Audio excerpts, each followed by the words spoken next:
அனைவருக்கும் வணக்கம். இன்னைக்கு நம்ம என்ன பார்க்க போறோம்னா, மீன் குழம்பு தான் பார்க்க போறோம். இப்போ மீன் மார்க்கெட் போயிருக்கோம். இருக்கிற மீனே இதான். மீன் அதிகமாக கிடைக்கல. அதனால வந்து சங்கராவும், கவல மீனும் வாங்கின்னு வந்திருக்கோம். அதை போட்டுட்டு சங்கரா போட்டு குழம்பு வச்சுட்டு, கவல மீன் வந்து வறுக்க போறோம். இந்த மீனை கழுவி தனியாக வச்சுக்கோங்க. நம்ம வந்து மீனில் முள் இல்லாமல், செதெல்லாம் இல்லாமல் நல்லா க்ளீன் பண்ணி எடுத்துக்கலாம். மஞ்சத்தூள் உப்பு போட்டு கழுவி க்ளீன் பண்ணி எடுத்துக்கோங்க. நல்லாயிருக்கும். மீன் வந்து கவல மீன். நாங்கள் கவலைன்னு தான் சொல்லுவோம். நீங்கள் என்னன்னு சொல்லுவீங்க? என்ன பேர் சொல்லுவீங்கன்னு சொல்லுங்கள். அப்புறம் சங்கரா 2மே எடுத்து கழுவி வச்சுருங்க. இப்போ வானல்ல சட்டி வச்சுருக்கலாம். எண்ணெய் ஊற்றிட்டு கடுகு, வெந்தயம், சீரகம், அப்புறம் வந்து சோம்பு, அப்புறம் வடகம் கொஞ்சம் எடுத்து வச்சுருக்கேன். வடகம் போட்டுக்கலாம். அதுக்குள்ளே வந்து பூண்டும் காஞ்ச மிளகா பூண்டும் கருவேப்பிலையும் தட்டி அதில் போட்டுருங்க. போட்டு நல்லா கொஞ்சம் நாள் பொரியட்டும். வெயிட் பண்ணுங்கள். அதுக்குள்ளே நம்ம என்ன பண்ணலான்னா, புளி கரைச்சி வச்சுருக்கேன். அதை நம்ம எடுத்துக்கலாம். ஒரு ஒரு 2 எலுமிச்சைப்பழம் அளவுக்கு புளி கரைச்சி வச்சுருக்கேன். இது வீட்டில் அரைச்ச குழம்பு தூள் தான் போட்டிருக்கேன். ஒரு 4 டீஸ்பூனு குழம்பு தூள் போட்டுக்கலாம். வேறு எந்த தூளுமே தேவையில்லை. நம்ம வீட்டில் அரைக்கிற தூள் நல்லாயிருக்கும், டேஸ்ட்டாக இருக்கும். அது கூட ஒரு 4 மிளகா வந்து கிள்ளி போட்டுக்கோங்க.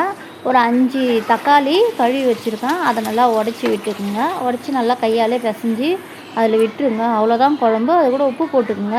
அவ்வளோதான் நம்ம குழம்பு கூட்டி வச்சுருக்கோம். இதை எடுத்து நம்ம தாளித்து ரெடி பண்ணியிருக்கோம்ல, அது கொஞ்சம் கலர் மாறி பொரிஞ்சு வந்தோடனே எடுத்து ஊற்றிடுங்க. ஊற்றிட்டு நல்லா கொதிக்க விடணும். அதான் ஹைலைட்டே. மிளகா வெடிப்பு இல்லாத அளவுக்கு குழம்பு இருக்கணும். அவ்வளோதான். நல்லா நீங்கள் கொதிக்க விட்டாலே போதும். இது காலையில் நான் சமைக்கிறேன். அது கூட நம்ம சாதமும் வடிக்கலாம். பக்கத்தில் சாதம் வலையும் போட்டிருக்கேன். மீனை நல்லா வந்து 2ஆக பிரிச்சுக்கிறேன் மீனை. இது வந்து குழம்புக்கு. மீதி இருக்கிற மீன் வந்து வறுவலுக்கு எடுத்து வச்சுக்கிறேன். குழம்பு தூள், காரத்தூள், இஞ்சி பூண்டு விழுது, உப்பு, அவ்வளோதான் மீன் வறுவலுக்கு. நான் அப்படி தான் செய்வேன். கடையிலலாம் அந்தளவுக்கு பேக்கெட் வாங்கி யூஸ் பண்ண மாட்டேன். மீன் குழம்பு தூள் அதெல்லாம் வாங்கி யூஸ் பண்ண மாட்டேன். கரம் மசாலா ஒரு சில பேக்கெட் மட்டும் கடையில் வாங்கிக்குவோம். அவ்வளோதான். நல்லா குழம்பு கொதிக்கட்டும். நம்ம அதுக்கப்புறம் வந்து குழம்பு கொதிக்க விட்டுட்டு நம்ம வந்து சாதத்தை பார்த்துக்கலாம். சாதமும் ஒரு பக்கம் வெந்துன்னு இருக்குது. ஏன்னா காலையில் தான் சமைக்கிறேன். எங்கள் வீட்லேயும் கொடுக்கணும், பாப்பாவுக்கும் கொடுக்கணும். அதனால் ஒரே வேலை. நான் மதியம்லாம் மறுபடியும் உழ வச்சுலாம் சாதம் வடிக்க மாட்டேன். எப்போவுமே ஒரே வேலையாக முடிச்சிடுவேன். அதுமாரி பண்ணும்போது உங்களுக்கு கேஸ் மிச்சமாகும். 3 மாதத்துக்கு ஒரு தடவை அப்படி தான் கேஸ் யூஸ் ஆகும். நைட்டு ஒரு வேலை, அவ்வளோதான். நல்லா குழம்பு கொதிக்கட்டும். நம்ம அது கூட மாங்காய் போட்டுக்கலாம். மாங்காய் போட்டால் தான் குழம்பு வந்து சூப்பராக இருக்கும். மாங்காவை கட் பண்ணி போட்டுக்கலாம்.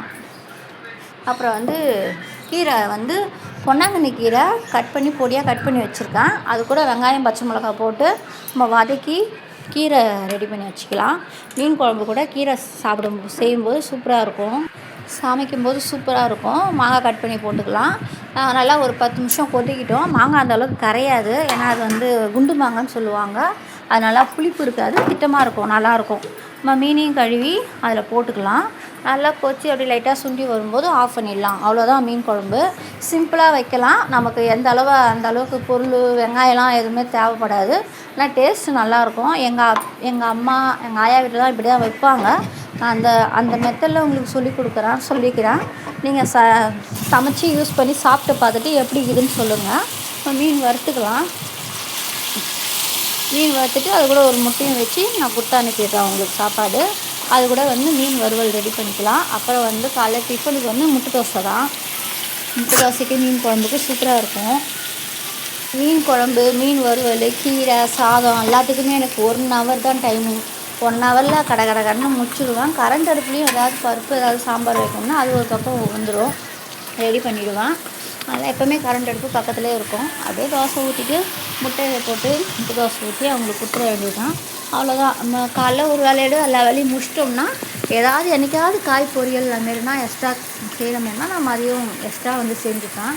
அவ்வளோதான். காலையிலே வேலையை முடிச்சிட்டா கொஞ்சம் ஃப்ரீயாக இருக்கும். முக்கியமாக இந்த அனலில் வந்து அதுக்கு மேலே நின்று அங்கே அடுப்புக்கிட்ட சமைக்கவே முடியல. எனக்கு ஹாலில் தான் இருக்குது, இருந்தாலும் ரொம்ப ரெக்கார்டாக இருக்குது. அதனால் காலையிலே முடிக்கிறது ரொம்ப நல்லது. நீங்களும் எப்போவுமே காலையிலே முடிச்சிடுங்க.